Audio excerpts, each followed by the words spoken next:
तो hello everyone, आप सभी का बहुत बहुत स्वागत है आज के सेशन में। क्लियर? तो आपको यहाँ पे दिख रहा होगा BSSC inter level previous year questions जो हम लोग करेंगे 29/1/2017 और 5/2/2017 में जो भी पूछा गया है, ठीक है ना। तो आज हम लोग इसको डिस्कशन करेंगे। जो भी हमारे क्वेश्चंस वगैरह होंगे जो आपके प्रीवियस ईयर में पूछे गए हैं, वही है जो इंटर लेवल में पूछे गए हैं, वही सारे क्वेश्चन होंगे, ठीक है ना। हालांकि लेवल काफी लो है इसका, ठीक है। तो लेकिन हम लोग यहाँ पे वही करेंगे जो आपके एग्जाम में आए हुए है ना। तो ये हमारा प्रीवियस ईयर का है। इसके बाद मैं मॉक भी कराऊंगा। मॉक आई मीन कि जैसे कि आपको अच्छे अच्छे क्वेश्चंस प्रैक्टिस कराया जाएगा, है ना। मतलब जो प्रीवियस ईयर नहीं रहेगा, तो उसमें क्वेश्चन का लेवल कहीं ना कहीं थोड़ा अप किया जाएगा, बिल्कुल किया जाएगा, क्योंकि ये जो एग्जाम हुआ था आपका 2017 में हुआ था। और अब कहीं ना कहीं इसका जो लेवल आएगा अब एग्जाम में थोड़ा अप लेवल आएगा। तो हम लोग थोड़ा अप देखते हुए जो हम लोग प्रैक्टिस सेशन करेंगे, इसके बाद उसमें अच्छे अच्छे क्वेश्चन के लेवल को हम लोग देखेंगे, ठीक है। लेकिन आज हम लोग इस बीएसएससी जो प्रीवियस ईयर में पूछा गया उसको हम लोग देखते हैं। चलिए सेशन को स्टार्ट करते हैं। बहुत जो भी आपके एग्जाम में क्वेश्चन पूछेगा उनको हम लोग देखते हैं, ठीक है। चलिए, तो पहला क्वेश्चन आपके स्क्रीन पे दिख रहा होगा। क्वेश्चन ये है कि the HCF and LCM of two number, ठीक है, दो संख्याओं एक्स और वाई है। तो एचसीएफ और एलसीएम जो है वो 4 और 48 दे रखा है। Find the value of X Y. तो एक्स वाई का मान ज्ञात करना है और आपके पास चार ऑप्शन है। फर्स्ट 192, सेकंड 48, थर्ड 86 और फोर्थ जो है वो 1920। तो बात करिए अगर हम कि देखो ये जो क्वेश्चन है इसका एक बहुत बेसिक फार्मूला होता है एचसीएफ एलसीएम का, बहुत इंपॉर्टेंट ही फार्मूला होता है, बहुत इंपॉर्टेंट होता है। क्या फार्मूला? कि product of two number. Formula मैं लिख देता हूं। प्रोडक्ट ऑफ टू नंबर, दो नंबर का जो प्रोडक्ट होता है वो बराबर होता है उनके एचसीएफ और एलसीएम के। एचसीएफ और एलसीएम के बराबर होता है, यानी दो नंबर है उन दोनों का जो मल्टीप्लाई होता है उसका एचसीएफ और एलसीएम के मल्टीप्लाई के बराबर होता है। तो अगर इस क्वेश्चन में हम देखें तो आपको दिख रहा होगा एचसीएफ दो नंबर क्या एक्स और वाई है। तो एक्स और वाई का प्रोडक्ट क्या होगा? HCF into LCM. एचसीएफ कितना है? 4 है और एलसीएम कितना है? 48 है। जब मल्टीप्लाई कर देंगे तो 4 कैरी 3 16 192 कितना आ जाएगा? 192। यानी आंसर कितना हो जाएगा? Option number A. I hope इस क्वेश्चन को आप समझ गए होंगे और ये फार्मूला आप नोट डाउन कर लेना, बेहद इंपॉर्टेंट फार्मूला है ये। चलिए नेक्स्ट क्वेश्चन। नेक्स्ट क्वेश्चन भी आपका एचसीएफ से ही है और नेक्स्ट क्वेश्चन ये है कि 48 एंड 108 एंड 140 इसका एचसीएफ क्या होगा? Very simple question. क्लियर? ये आपके सारे एग्जाम में पूछेगा, जो आपके एग्जाम में पूछेगा वही कराया जा रहा है ना। तो ये तीनों के एचसीएफ पूछ रहा है। तो एचसीएफ निकालने का सबसे फंडा जो सबसे छोटा फंडा है एचसीएफ यानी हाईएस्ट कॉमन फैक्टर, ठीक है। सबसे छोटा जो हमारा फैक्टर यानी, चलो गुणन। अब देखो बात करें 48, 108 और 140 के बारे में। तो इन तीनों का सबसे छोटा सॉरी हाईएस्ट कॉमन फैक्टर हमारा क्या होगा? तो अब सबसे बड़ा फैक्टर ध्यान दो, तीनों का क्या होगा, गुणनखंड क्या होगा? तो 48 है, 108 है और 140 है। एचसीएफ निकालने का सबसे शॉर्ट तरीका, कितने भी नंबर दिया हो उनमें देख लो कि वो दो नंबर को पकड़ो जिनका अंतर सबसे कम हो। तो यहां अगर हम बात करें 108 और यहाँ पे 140, इसका अंतर कितना है? 32 है। अंतर कितना है? 32 है। तो हमने 32 को यहाँ पे लिख दिया। अब 32 का वो फैक्टर 32 से देखो क्या ये तीनों नंबर डिवाइड हो रहा है? नहीं हो रहा है। अगर नहीं हो रहा तो ये हमारा एचसीएफ नहीं होगा। अगर तीनों नंबर डिवाइड होता इसी 32 से तो हमारा एचसीएफ 32 ही बनता। लेकिन इस 32 से तीनों नंबर नहीं डिवाइड होगा। तो अब 32 का फैक्टर लेंगे, 32 का कोई ऐसा फैक्टर लेंगे जिनसे ये तीनों डिवाइड हो। तो 32 से जस्ट छोटा फैक्टर पहले लेंगे। तो 32 से जस्ट छोटा फैक्टर 32 का क्या होगा? 16 होगा। फैक्टर का मतलब वो नंबर जिस नंबर से डिवाइड हो जाए। तो 32 का इससे जस्ट छोटा फैक्टर क्या होगा? 16 होगा। लेकिन 16 से क्या ये तीनों नंबर डिवाइड होगा? नहीं होगा। तो 16 भी नहीं लेंगे, 16 हम नहीं लेंगे। फिर इससे थोड़ा और छोटा हो तो 32 का इस 16 से छोटा फैक्टर हमारा अगर हम देखें तो क्या होगा? तो आप बोलोगे सर 8। तो 8 से अगर हम लोग देखेंगे क्या तीनों नंबर डिवाइड हो रहा है 8 से? ये तो बिल्कुल तीनों नंबर डिवाइड हमारा 8 से नहीं हो पाएगा। तो 8 भी हमारा नहीं होगा। तो 8 से छोटा फैक्टर देखेंगे 32 का कौन है? तो देखेंगे 4 है। 4 से क्या 48 और 108 और 140 डिवाइड हो रहा है? हाँ बिल्कुल हो रहा है। इसका मतलब आंसर जो हमारा होगा ऑप्शन नंबर सी। आंसर कितना होगा? 4 होगा। ऑप्शन नंबर सी।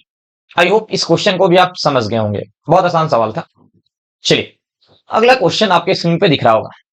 नेक्स्ट क्वेश्चन जो है वो cost of 20 books is same as the selling price of एक बुक, यानी 20 पुस्तकों की लागत X पुस्तकों के विक्रय मूल्य के समान है। Find the profit sorry if the profit percent is 25% और प्रॉफिट परसेंट जो है वो 25% दे रखा है। Then find the value of X का वैल्यू ज्ञात करना है, ठीक है। अब ध्यान दो 20 बुक्स का सीपी, तो बात करें 20 बुक्स का सीपी वो बराबर किसके? एक्स बुक के एसपी के। तो एक्स एसपी के बराबर है। तो यहाँ पे सीपी बटे एसपी कितना आ जाएगा? सीपी बटे एसपी एक्स बटे कितना आ गया? 20 आ गया। कोई दिक्कत नहीं होगा। अब करें प्रॉफिट परसेंट इज 25%, तो प्रॉफिट परसेंट मतलब सीपी बटे प्रॉफिट परसेंट का मतलब क्या होता है? प्रॉफिट और सीपी इंटू 100।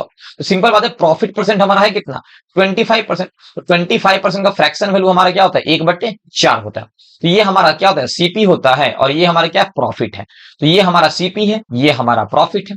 तो यहां से अगर सीपी से एसपी का रेशियो पूछा जाए तो क्या होगा, सीपी कितना है, 4 है, और एसपी कितना है, प्रॉफिट अगर सीपी 4 है, एक का प्रॉफिट है, तो एसपी हमारा 5 होगा। तो सीपी से एसपी 4/5, और यहां सीपी से एसपी कितना है, 1/20। तो बराबर कर दो 4/5 के, 5 से कटा 4 बार में, और एक्स का वैल्यू कितना आ गया, 4 4 जा 16। आंसर कितना गया, 16। तो एक्स हमारा कितना गया, 16, और एक्स का ही वैल्यू पूछ रहा था। आपको समझाने के लिए मैंने इतना लिख दिया है ना, अदरवाइज ये एक लाइन में क्वेश्चन हमारा बन जाता। आपको समझाने के लिए मैंने बिल्कुल प्रोसेस में लिखा, ताकि आपको अच्छे से समझ में आए, है ना।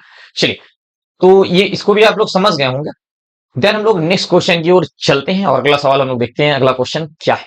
अच्छा, आप खुद से भी एक बार आप लोग, जैसे मैं सॉल्यूशन करा रहा हूं, है ना, तो आप लोग खुद से सारा क्वेश्चन को देखने के बाद आप खुद से कमेंट सेक्शन में जरूर कमेंट करना कि आपका खुद से कितना सही हुआ। मतलब आपको ये लग रहा था कि बिना मैं देखे मैं खुद से एकदम मतलब 100% सॉल्व कर देता है इसको, क्लियर है ना, या सॉल्व कर पा रहे होंगे आप। तो कितने क्वेश्चंस को आपने, जो भी हमारे नंबर ऑफ क्वेश्चंस होंगे, इसमें आप कितना आपने किया सॉल्व, ठीक है। तो आप एक बार कमेंट सेक्शन में जरूर कमेंट करना, है ना। चलिए, अगला क्वेश्चन बहुत आसान सवाल है, हद से ज्यादा आसान क्वेश्चन। अब मैं क्या करूं, ये जो आपके एग्जाम में पूछा गया मैं उसी को करा रहा हूं, इसलिए मैं बोल दिया प्रीवियस ईयर है। जब प्रैक्टिस पेपर मैं कराऊंगा उसमें बेहतरीन बेहतरीन क्वेश्चन थोड़ा अब मतलब अब के लेवल का डालूंगा, क्लियर। चलिए, अब ये क्वेश्चन को हम लोग देखेंगे। 700 प्लस 1250 है ना, बहुत सिंपल क्वेश्चन है। 750 है प्लस 1250 और प्लस 50, 0 से 0 कट गया, 5 से काटेंगे 25 बार में कटेगा। तो 750 में 25 जोड़ दो, कितना हमारा 7525। ऑप्शन नंबर बी, बी हमारा क्या होगा इस क्वेश्चन का राइट आंसर होगा। आई होप समझ गए होंगे। चलिए, नेक्स्ट क्वेश्चन की ओर चलते हैं, और अगला सवाल आपके स्क्रीन पे हाजिर है। तो बात करें अगर अगले क्वेश्चंस के बारे में, तो अगला क्वेश्चन जो हमारा है, find the number when 15 is subtracted from 7 times the number, the result is 10 more than twice the number. कह रहा है कि वह संख्या ज्ञात कीजिए जब किसी संख्या के 7 गुने में से 15 घटाने पर परिणाम उस संख्या के 2 गुना से 10 अधिक आता हो। बहुत सिंपल। अगर मैंने मान लिया कि वो हमारा संख्या क्या है, x है, तो find the number when 15 is subtracted from 7 times the number. तो इस नंबर का 7 टाइम्स, यानी 7 टाइम्स होता है 7x हो गया। इसमें से अगर हम 15 को घटा दें तो जो हमें रिजल्ट मिलता है, the result is 10 more than the twice the number. मतलब ये नंबर हमारा है कैसा, x, इसका ट्वाइस का मतलब 2x, और इससे कितना ज्यादा 10, मतलब इसमें क्या करेंगे 10 को जोड़ देंगे, और ये दोनों आपस में क्या होगा, बराबर होगा। अब 2x जब इधर अगर आएगा तो 7x में से 2x अगर जाएगा तो क्या बनेगा, ये 5x, क्या बनेगा 5x बनेगा। और 5x इधर ये -15 उधर जाएगा तो क्या बनेगा, 15 में 10 जोड़ेंगे तो 25 बन जाएगा।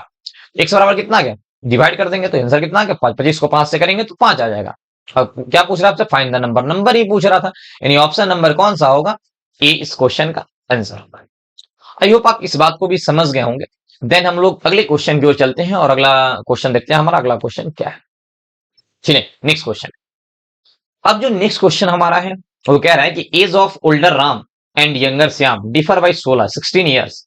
6 year ago Ram was 3 times as old as Shyam. Find the present age of Ram. Ram का मतलब राम्स प्रेजेंट एज बताना है क्या होगा। बहुत छोटा सा, बहुत सिंपल क्वेश्चन। फिर बड़े राम और छोटे श्याम की उम्र का अंतर 16 वर्ष का है ना। तो राम का हमने मान लिया, राम और श्याम, राम में से अगर श्याम को घटाएंगे तो कितना अंतर है, 16।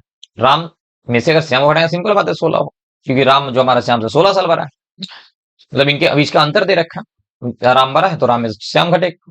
अब कह रहा है 6 साल पहले, अब कह रहा है यहाँ पे कि 6 साल पहले, 6 ईयर एगो, 6 साल पहले राम की आयु श्याम से 3 गुनी थी। 6 वर्ष पहले, है ना, 6 वर्ष पहले।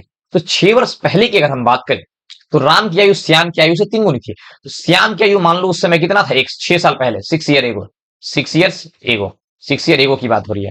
श्याम का अगर x था तो राम का आयु कितना होगा, राम का आयु 3x, यानी 3 गुना है, तो राम का आयु कितना 3 गुना होगा, कोई दिक्कत नहीं है।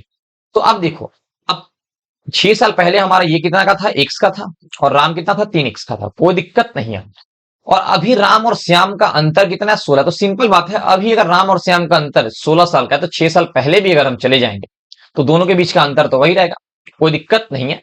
कितना भी पहले चल जाओ या बाद में चल जाओ, अंतर थोड़ी ना बदलने वाला है, अंतर तो सेम ही रहेगा अगर एज का अंतर है तो। जब मान लो कि अगर 5 साल पहले आपके पिताजी और आपकी माँ के बीच का अंतर मान लो 5 साल 7 साल कुछ भी होगा, तो कुछ साल बीत भी जाएगा तो जितना आपके पिताजी बढ़ेंगे उतना माँ बढ़ेंगी, तो भी तो अंतर सेम ही रहेगा, तो अंतर हमेशा सेम रहेगा। तो राम और श्याम के बीच अंतर जो है वो कितना है, 16 है ना। तो बहुत सी अंतर 16 है। और यहाँ पे देखो 6 साल पहले श्याम था x का और राम था 3x का, तो इन दोनों के बीच में अंतर है कितना, बोलोगे सर 2x का। कितना है, 2x का। और 2x का वैल्यू कितना है, 16 है। तो x का मान कितना है, 16 को 2 से डिवाइड करोगे तो कितना आ गया, 8 आ गया, कोई दिक्कत नहीं है।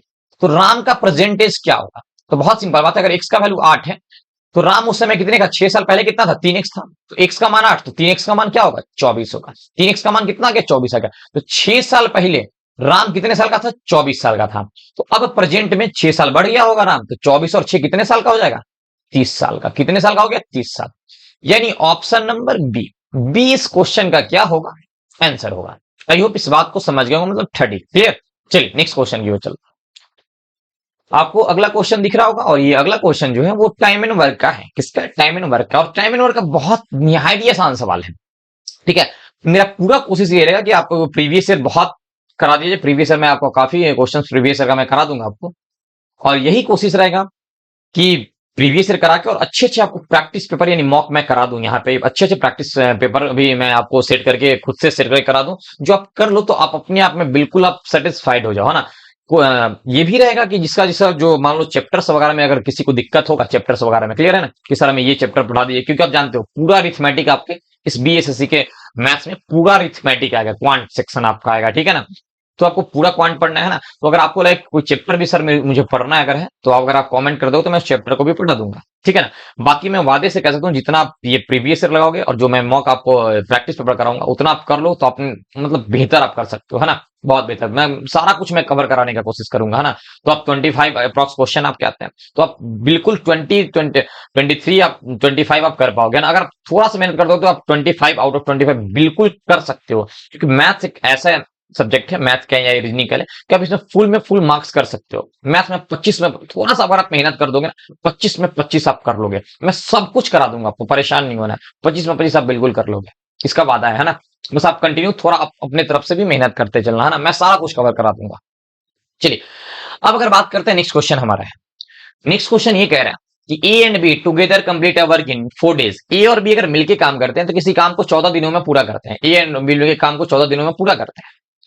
ए can complete it in 12 days. अगर ए अकेले करता है तो 12 दिनों में कंप्लीट कर सकता है। तो बताइए बी कितने दिनों में कंप्लीट करेगा। तो इसका मैं फॉर्मूला यहाँ पे लिख देता हूँ, बहुत इंपॉर्टेंट फॉर्मूला है। नंबर ऑफ डेज बराबर, ये एक ही फॉर्मूला होता है टाइम एंड वर्क में, जिसका बहुत ज्यादा यूज है, हद से ज्यादा यूज है, ठीक है ना। तो नंबर ऑफ डेज या समय या टाइम, नंबर ऑफ डेज को या टाइम को बराबर टोटल वर्क बटे इफिशियंसी होता है। क्या होता है, इफिशियंसी। बस एक ही बेहद important formula, number of days बराबर टोटल वर्क बटे इफिशियंसी। इफिशियंसी का मतलब कार्य क्षमता होता है ना। तो इफिशियंसी क्या कहते हैं, work done in a single day या सिंगल टाइम, उसी को हम लोग इफिशियंसी कहते हैं। बहुत सिंपल सा बात है। तो ये हम लोग यहाँ पे देखते हैं, एक फॉर्मूला होता है ना। तो ए और बी मिलके काम को कितना दिन में पूरा कर सकते हैं, 4 दिन में करते हैं।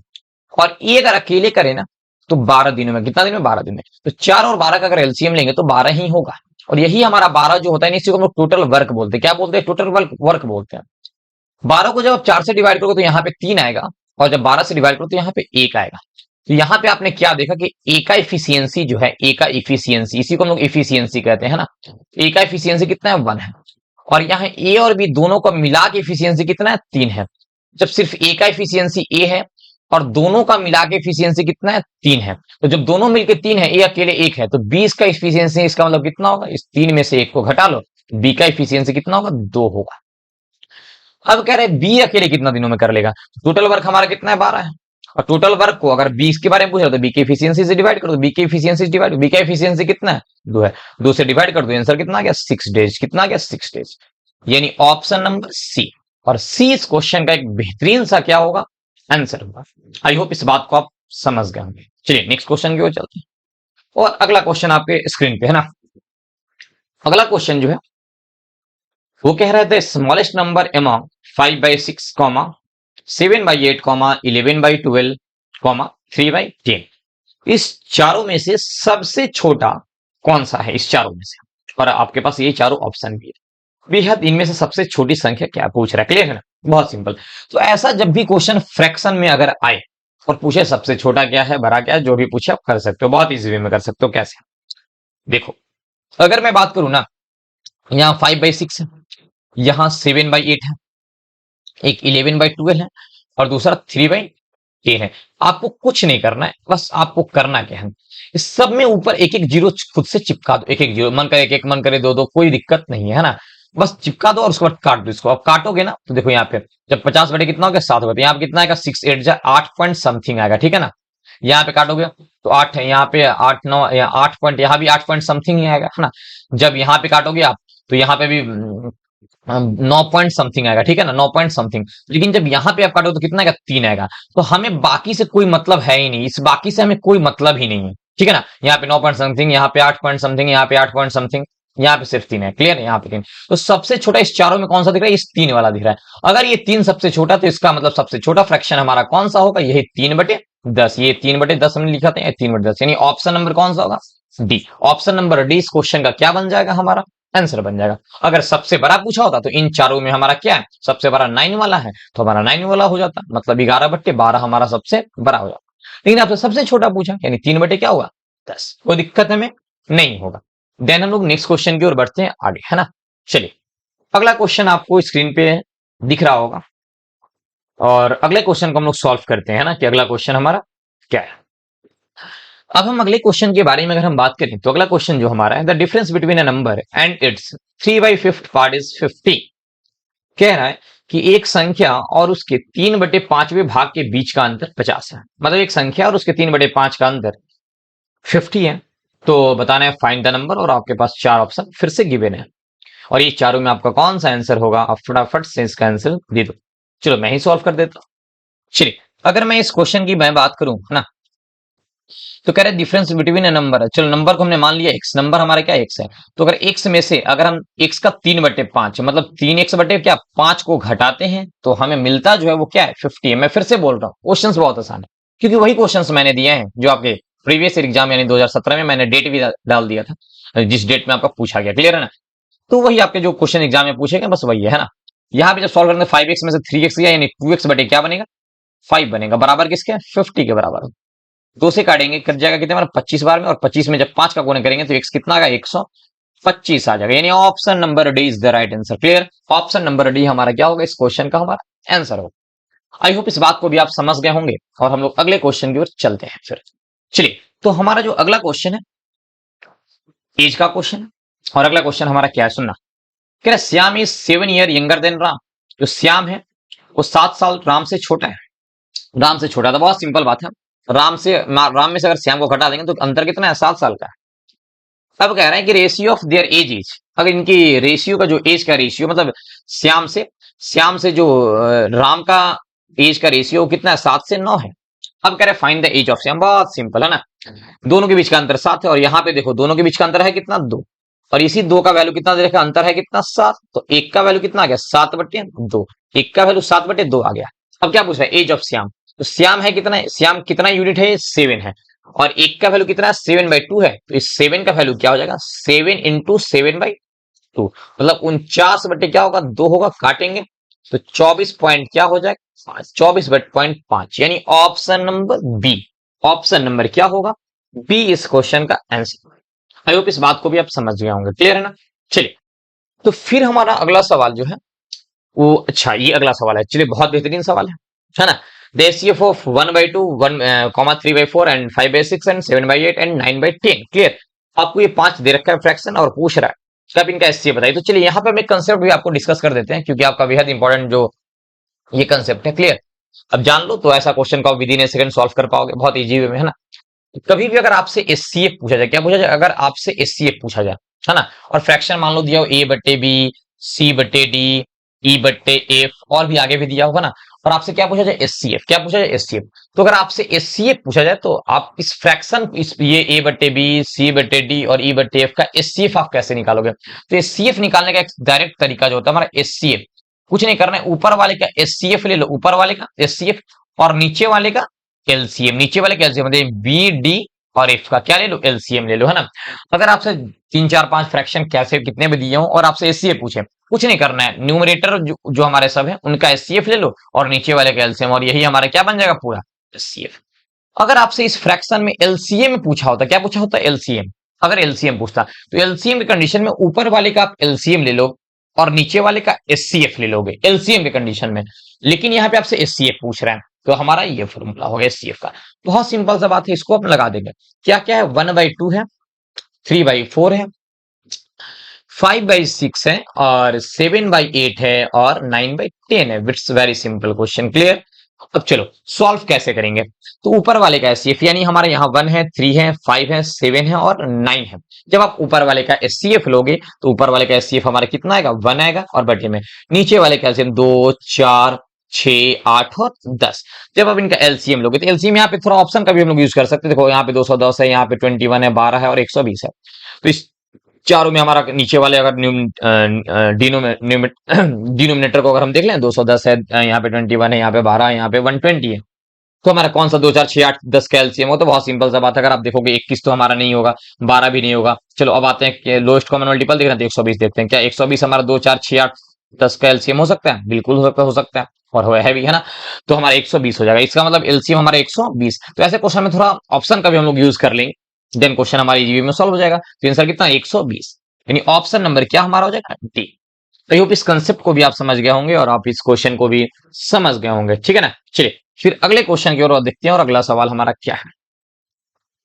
अगला क्वेश्चन अभी और क्वेश्चन है, हाँ अभी और क्वेश्चन वगैरह है अभी, है ना। चलिए तो अगला क्वेश्चन आपके स्क्रीन पे हाजिर है और अगला क्वेश्चन हमारा ये है कि भाई what percent 4/5 of 70 is less than 5/7 of 112। Question हमारा ये कह रहा है 4/5 किसका, 70 का। 70 का 4/5 जब करेंगे तो 5 से काटेंगे 14 बार में, 14 बजे 70, 14 से फिर काटेंगे हमें 56 हो जाएगा। कितना का, 56। तो इसका हमने 56 आ गया। अब बात करें 112 का 5/7, तो इसका जब 5/7 करेंगे तो 7 से एक बार में कट जाएगा, ठीक है, 16 बार में कट गया। अब अगर बात करें 16/5 कितना होता है, 80। कितना होता है, 80। अब 56 हमारा 80 से कितना परसेंट कम है, तो कितना कम है आप बोलोगे सर, यहाँ पे अगर देखें तो 24 कम है। कितना कम है, 24 कम है। और किसके कंपेरिजन में, 80।